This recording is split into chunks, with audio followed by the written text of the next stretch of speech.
तात्या, हो तात्या. काय सुहास? हे घ्या नारळ. धरा वहिनी. अरे मग कशाबद्दल? बोरला पाणी लागलंय आमच्या. आईला म्हणजे आमच्या खाली वावर होतं तुझं, तिथं बोर घेतला का? तुम्हाला सांगतो 100 फुटावरच पाणी लागलंय, 3च्या मोटरीचं. आईला चांगलंच पाणी लागलं काय? मग लय पाण्याचा प्रश्न होता, प्यायचं भागत नव्हतं आणि शेतीचं तर भागतच नव्हतं. आता पाण्याचा प्रश्न मिटला, शेतीचं पण भागलं. नाही खरंय बरं का तुझं, पाणी नाही तर शेतीला काय मजाच नाही बघ. बरोबर. पण बरे तुझ्या गुरांचं तरी भागन. ते लय महत्वाचं आहे. हा बर चला चांगले. आता नवरा बायको कचून शेती करा बर का.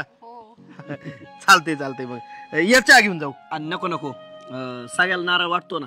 बर नको वहिनी, नंतर येतो ना.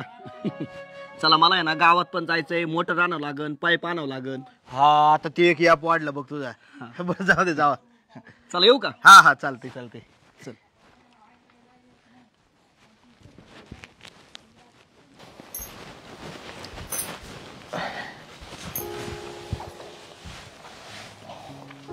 बरं झालं का ग, बिचाऱ्याला पाणी लागलं. आपल्या शेजारच्या वावरातच का? हा अगं आपलं रानात खाली चिटकूनच वावर आहे ना त्याचं. हा ना, तिथंच बोर मारलाय त्यांनी. चांगलं झालं त्याला पाणी लागलं.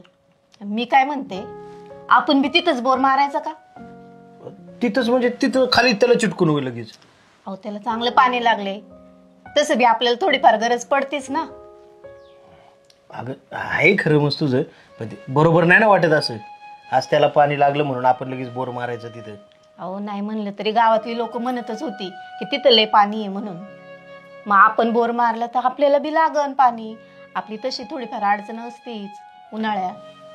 अगं सगळं बरोबर आहे, पण आपलं पूर्णच अडलंय असं नाही ना काय. हे बघ आज त्याने तिथं बोर घेतलाय म्हणून आपण लगेच बोर मारायचा. उद्या शेजारी अजून एक मारण, तिसरा येऊन मारण, चौथा, म्हणजे सगळ्याच पाणी वाटोळ करून टाकायचं का आपण?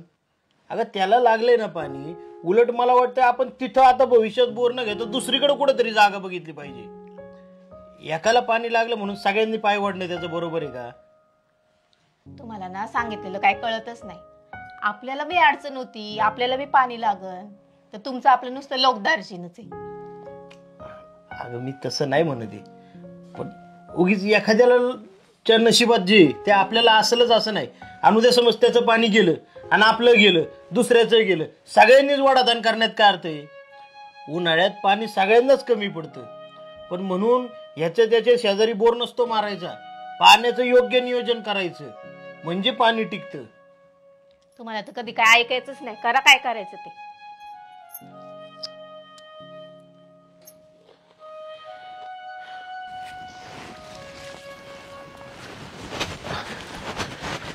तात्या, अहो तुमच्याकडे चाललो तुम्ही.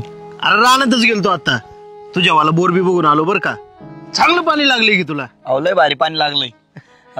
एक काम होतं तुमच्याकडं. काय रे?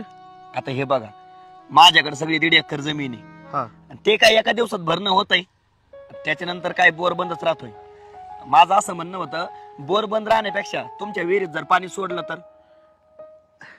आईला लय बरं होईन राव.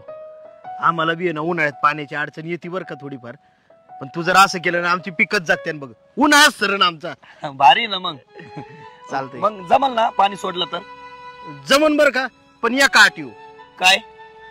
आता कसं आहे, तुला वावर आहे थोडंच, 1.5 एकर आहे, त्यात तुझ्या 5-6 गाया बी आहेत. मग एक काम करत जा ना, तुझ्या वावरात चांगला माल घे आणि तुझ्या गायांना काय खायचं करायचं असेल का, माझं खाल्लं वावर पडी घे त्यात करीत जा. अहो जमल ना, मग लय भारी काम होईल. म्हणजे काय, तू आमची पाण्याची नड भागव आणि आमची जी जमीन शिल्लक राहते ती तू कर. काय 1/2 एकरांनी मला तरी काय होणार आहे, पण माझी पाण्याची अडचण भागते, तुझी गुरं जगते ना. अहो भारी झालं मग हे. चालतंय. आणि बांधावर आहे ना, बांधावर हत्ती गावात लावून टाकायचं.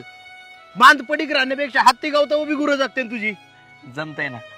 चालेल. ठीक आहे. मग आहे ना आज भरणं होऊन जाईल बरं का माझं. उद्यापासून सोडतो पाणी. मग चालेल. खाली पाईप आहे ना, त्या पाईपाला जोडून टाक, वरती आपोआप विहिरीत पाणी येईल. ते आहेत ना पाईप, मोकळेच आहेत. हा मोकळेच आहेत. बरं चला येऊ मग. हा चालतंय चालतंय. जाऊ का मग? हो.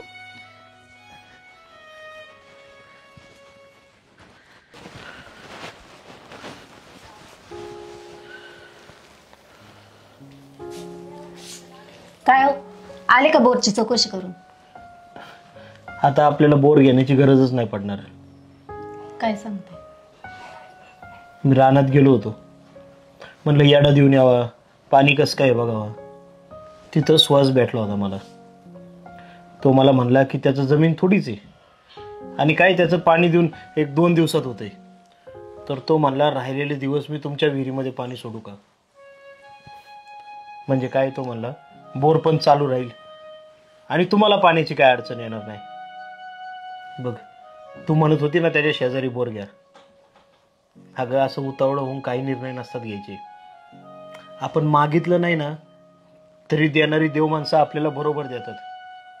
हा, पण मी एक सांगितलंय बरं का त्याला, की म्हणलं तुला जमीन थोडीच आहे, गाई गुरांना खायला करायला लागतं, तू शेती किती करणार आणि त्यांना खायला किती करणार.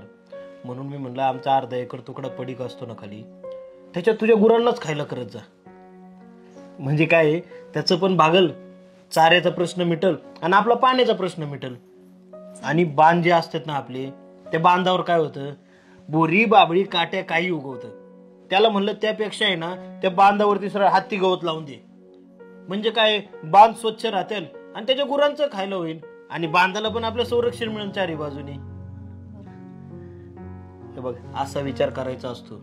म्हणजे काय, दोन्ही घरी दिवा लागला पाहिजे. त्याचं नुकसान नको आणि आपलं पण नुकसान नको. समजलं का? लगेच शेजारी बोर घेऊन काय होत नाही. अगं शेतकऱ्यांनी एकमेकांचे पाय नसतात वाढायचे, एकमेकांना मदतीचा हात द्यायचा असतो. खरंय तुमचं. खरंय ना? मग जावा पाणी घेऊन या आता, उन्हात आणतून आलोय.